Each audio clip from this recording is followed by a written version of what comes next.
Me despidieron por descubrir un fraude de 4.7M, pero no contaban con mi plan. Hola chicos, ¿cómo están? Están en el lado B de Reddit. Hoy toca una historia que nos mandaron y la verdad está buenísima. Quédense hasta el final y vamos a empezar. 11 años. 11 años de mi vida terminaron en 11 minutos, en una sala de juntas fría, con olor a limpiador de vidrios y a mentiras. De un lado de la mesa, la jefa de recursos humanos, una mujer a la que le había ayudado a arreglar un problema con su seguro médico la semana anterior. A su lado, el director financiero, un hombre con el que jugaba golf de vez en cuando. Y yo, del otro lado de esa mesa de caoba pulida que yo misma había ayudado a elegir. Elena, empezó la de RRH sin mirarme a los ojos. Como sabes, el hospital está pasando por una fase de reestructuración para optimizar recursos. Yo dejé de escuchar. Optimizar recursos, sinergias, reducción de plantilla. Conocía el lenguaje. Yo misma había auditado los costos de despidos en el pasado. La ironía era tan espesa que casi podía tocarla.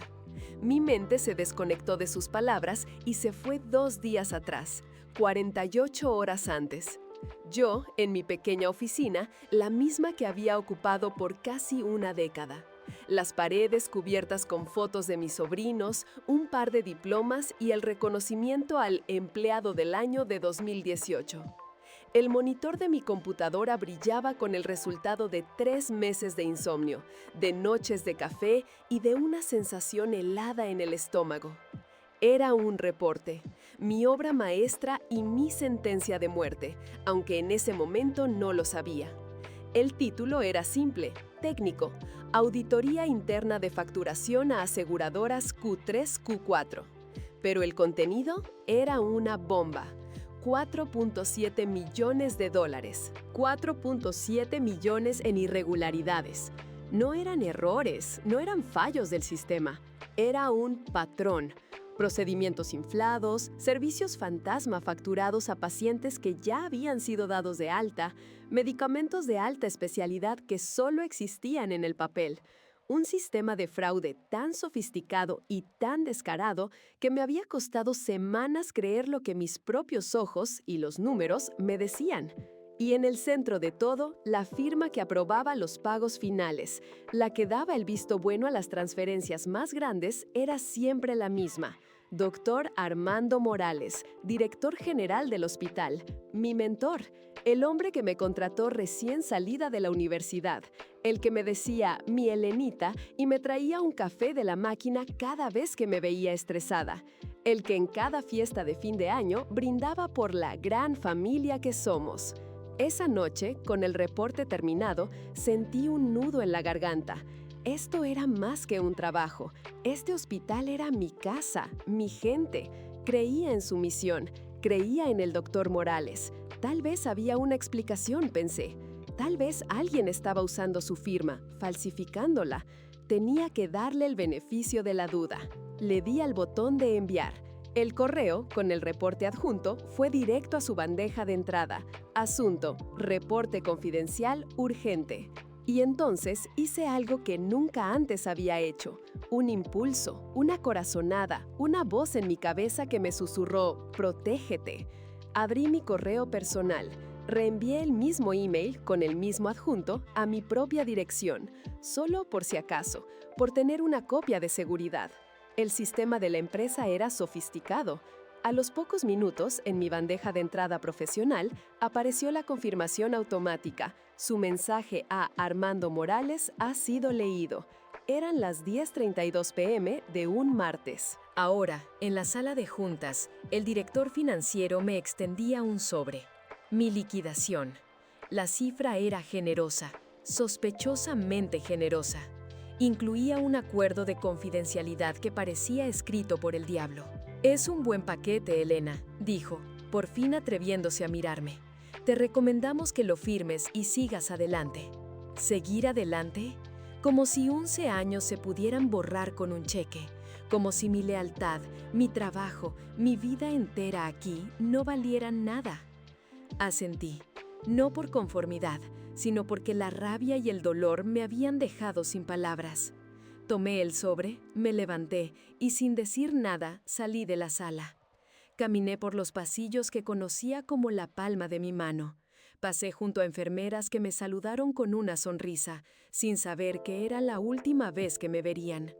Pasé por la cafetería donde había celebrado tantos cumpleaños. Cuando llegué a mi oficina, mi computadora ya estaba bloqueada, mi acceso revocado. Sobre mi escritorio, una caja de cartón vacía. La seguridad de la empresa no se anda con rodeos. Mientras metía mis cosas en la caja, las fotos, los diplomas, el premio de empleada del año que ahora se sentía como una burla, la imagen del correo volvió a mi mente. La confirmación de lectura, el reenvío a mi cuenta personal. 48 horas. Ese fue el tiempo que pasó entre que el doctor Morales supo que yo sabía y el momento en que me cortaron la cabeza.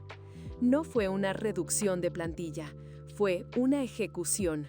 Me habían despedido para silenciarme, para enterrar ese reporte de 4.7 millones junto conmigo. Llegué a mi apartamento y dejé la caja en el suelo. No la abrí. Me senté en el sofá, en silencio, mientras el sol se ponía. La familia me había echado a la calle. El mentor me había apuñalado por la espalda. Por un momento sentí que me ahogaba. La injusticia era tan grande, tan aplastante. ¿Qué podía hacer yo? Una simple auditora contra un imperio hospitalario, contra un hombre poderoso y conectado como el doctor Morales. Tenían dinero, abogados, poder. Yo tenía una caja de cartón y un acuerdo de confidencialidad que me amenazaba con la ruina si abría la boca. Fue entonces cuando mi teléfono vibró. Un recordatorio que había puesto hacía meses. Investigar nueva ley de protección a denunciantes. Lo había agendado por curiosidad profesional, para estar actualizada. Pero ahora era mi única esperanza. Me lancé a la computadora, leí cada artículo, cada cláusula, cada precedente. Y entonces lo vi, el detalle que lo cambió todo. La ley establecía un marco de protección para quienes denunciaran corrupción, sí, pero también establecía plazos. Y en casos de fraude fiscal o contra seguros, había una ventana muy específica. El tipo de fraude que yo había descubierto prescribía, a efectos de la denuncia protegida, en un tiempo determinado después de que la autoridad interna tuviera conocimiento formal del mismo. Mi reporte al doctor Morales había iniciado un reloj, y mi despido era la prueba de que lo habían recibido y estaban actuando en consecuencia. Según la ley, yo, como denunciante original que había sido represaliada, tenía un plazo exacto para llevar el caso a las autoridades competentes y acogerme a la máxima protección legal, 90 días. Tenía 90 días exactos desde mi despido para actuar. Si esperaba al día 91, mi denuncia seguiría siendo válida, pero yo no tendría la protección especial. Podrían contrademandarme, arruinar mi reputación, ahogarme en costos legales. Y el hospital podría argumentar que el fraude ya había sido resuelto internamente al despedirme, una excusa absurda pero legalmente pantanosa.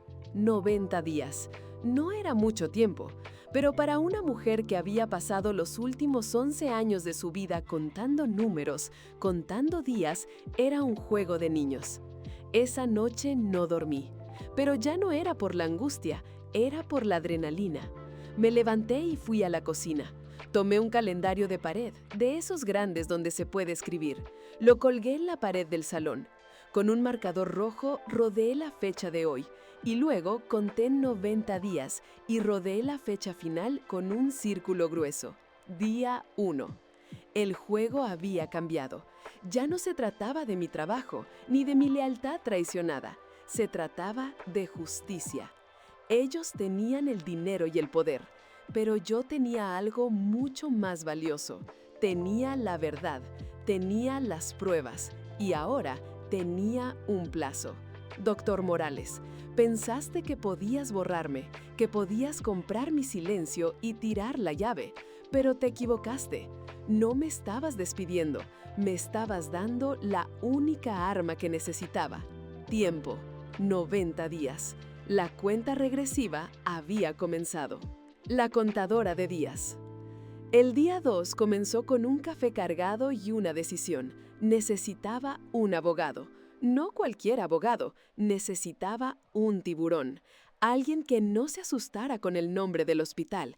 Alguien que oliera la sangre en el agua y sonriera. Mi búsqueda no fue fácil. Los primeros 2 despachos que contacté, al oír el nombre de Hospital San Patricio y Dr. Morales, se pusieron nerviosos. Me hablaron de lo complicado que era, de los recursos que tenían, de que sería mi palabra contra la de una institución venerable. Básicamente me estaban diciendo que no querían problemas. Para el día 7, la desesperación empezó a asomar. El calendario en mi pared era un recordatorio constante. Cada día que pasaba, una cruz negra sobre el número. Sentía que el tiempo se me escurría entre los dedos. Fue entonces cuando recordé a un viejo contacto, un perito forense que había testificado en un caso de fraude que audité años atrás. Le llamé. Le conté una versión muy resumida de la historia. No me interrumpió. Cuando terminé, hubo un silencio. Luego dijo: «Necesitas a Sofía Vargas. Si alguien puede con ellos, es ella. Pero te advierto, es cara y no toma casos que no piensa ganar». Me dio su número. El día 9 me reuní con Sofía Vargas. Su oficina no era lujosa, pero estaba llena de libros de leyes y arte moderno. Sofía era una mujer de mi edad, vestida con un traje impecable, con una mirada que parecía ver a través de ti. Le conté todo, desde el principio. El primer cálculo que no cuadraba, las noches en vela, el reporte, el correo, la confirmación de lectura, el despido. Cuando terminé, saqué mi laptop y le mostré el correo que me había reenviado a mi cuenta personal. Y la joya de la corona, la captura de pantalla del sistema interno mostrando el acuse de lectura del Dr. Morales, con fecha y hora, 48 horas antes de mi despido. Sofía se inclinó hacia adelante. Por primera vez vi un destello en sus ojos. «Elena», dijo, con una voz más suave de lo que esperaba. «La mayoría de la gente viene aquí con historias tristes. Tú vienes con un cronograma, con evidencia digital irrefutable.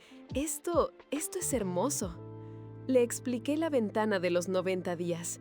Ella asintió. «Ya lo sabía. Es nuestra ventaja táctica. Ellos creen que te han neutralizado. Piensan que estás en casa, llorando, rota. No esperan que contraataques, y menos que lo hagas con sus propias reglas».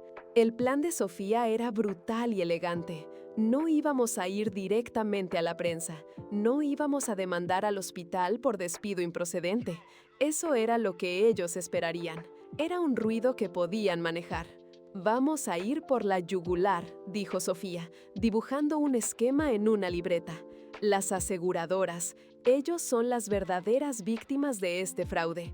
Tienen departamentos de investigación más grandes que el FBI y no tienen piedad. Pero no podemos ir con una simple denuncia. Tenemos que entregarles un caso cerrado, con un lazo». Los siguientes 40 días fueron los más intensos de mi vida. Convertí mi pequeño apartamento en un cuartel general. Sofía y yo trabajamos sin descanso. Ella se encargaba de la estrategia legal, yo de las municiones. Mi conocimiento de los sistemas internos del hospital era mi superpoder. Le expliqué a Sofía no solo qué habían hecho, sino cómo. ¿Qué servidores guardaban los registros? ¿Cómo eran las copias de seguridad? ¿Qué software de facturación usaban? Y, lo más importante, sus vulnerabilidades.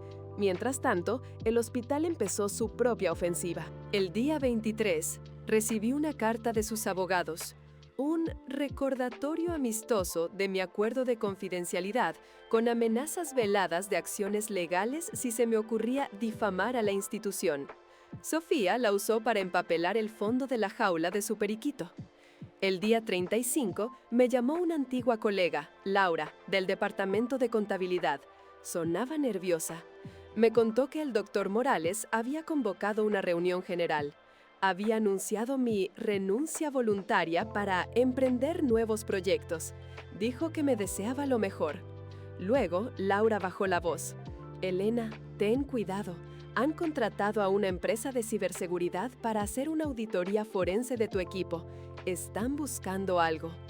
Estaban buscando si me había llevado información. Querían pintarme como una empleada rencorosa que había robado datos para vengarse. Era un movimiento inteligente, pero llegaban tarde.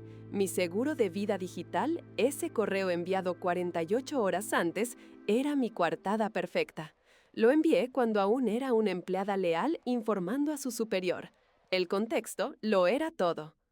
El día 50 fue el más duro. Me llamó mi madre preocupada.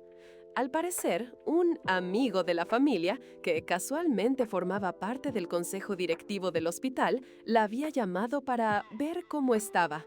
Le había dicho que estaban muy preocupados por mí, que mi despido había sido muy duro y que a veces la gente bajo estrés imagina cosas o se vuelve paranoica.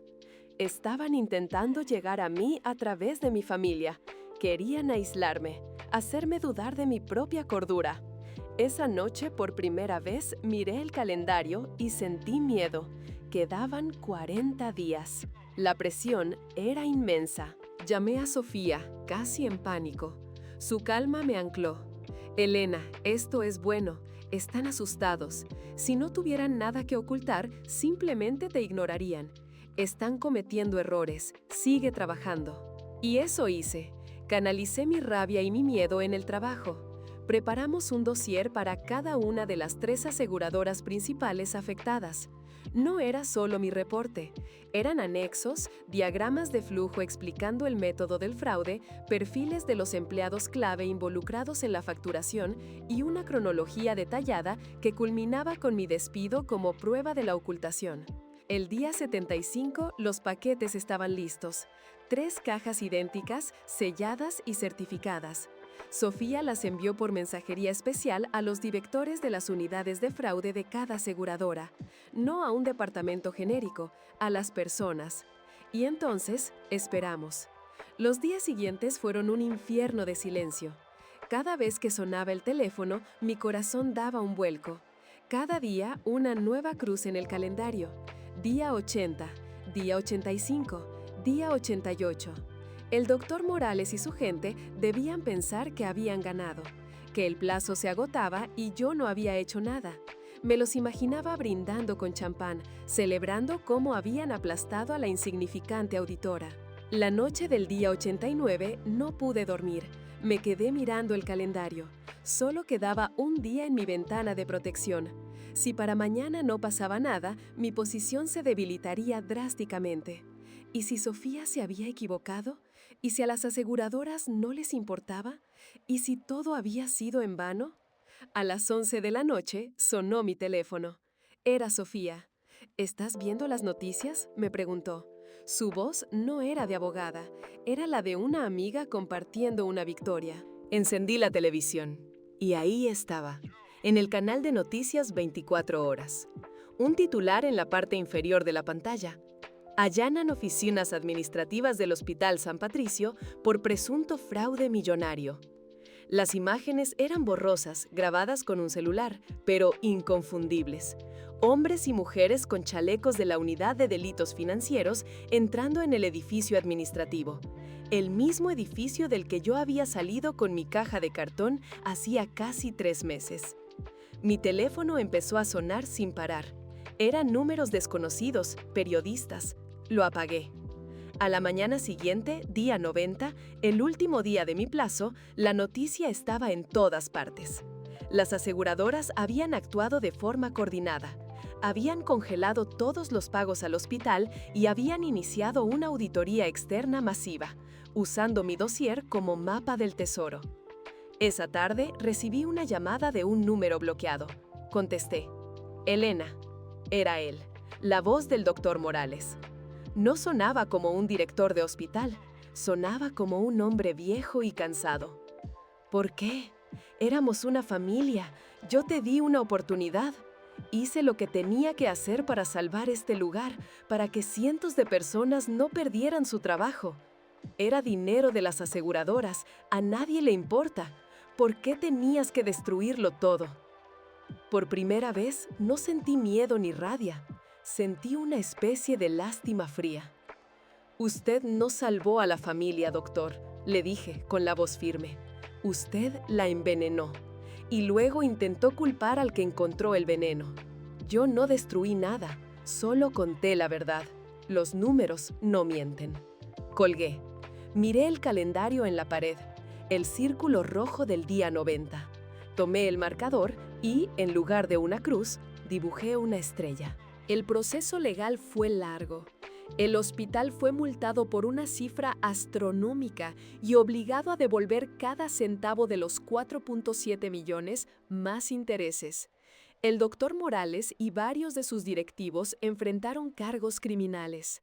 La familia se desmoronó bajo el peso de sus propias mentiras. Yo nunca volví a trabajar en un hospital. Recibí una compensación importante como parte del acuerdo de la ley de denunciantes, una recompensa que las propias aseguradoras impulsaron. Usé una parte para pagarle a Sofía y con el resto abrí mi propia firma de auditoría forense. Ahora ayudo a otras empresas a encontrar la verdad en sus números. A veces, cuando estoy en medio de un caso complicado, miro por la ventana y pienso en esa sala de juntas fría, en esos 11 minutos que cambiaron mi vida. Me traicionaron, me subestimaron y trataron de romperme. Creyeron que con despedirme, el problema desaparecía. Lo que no entendieron es que no estaban despidiendo a una empleada, estaban liberando a su peor pesadilla. Una auditora con tiempo, con pruebas y con nada que perder, y con 90 días para poner cada cosa en su lugar. Y hasta aquí la historia de hoy en el lado B de Reddit. Si te gustó, suscríbete al canal y deja tu opinión en los comentarios. También puedes mandarnos tu propia premisa o historia en los comentarios y tal vez la convirtamos en uno de los próximos videos. Nos escuchamos en la siguiente.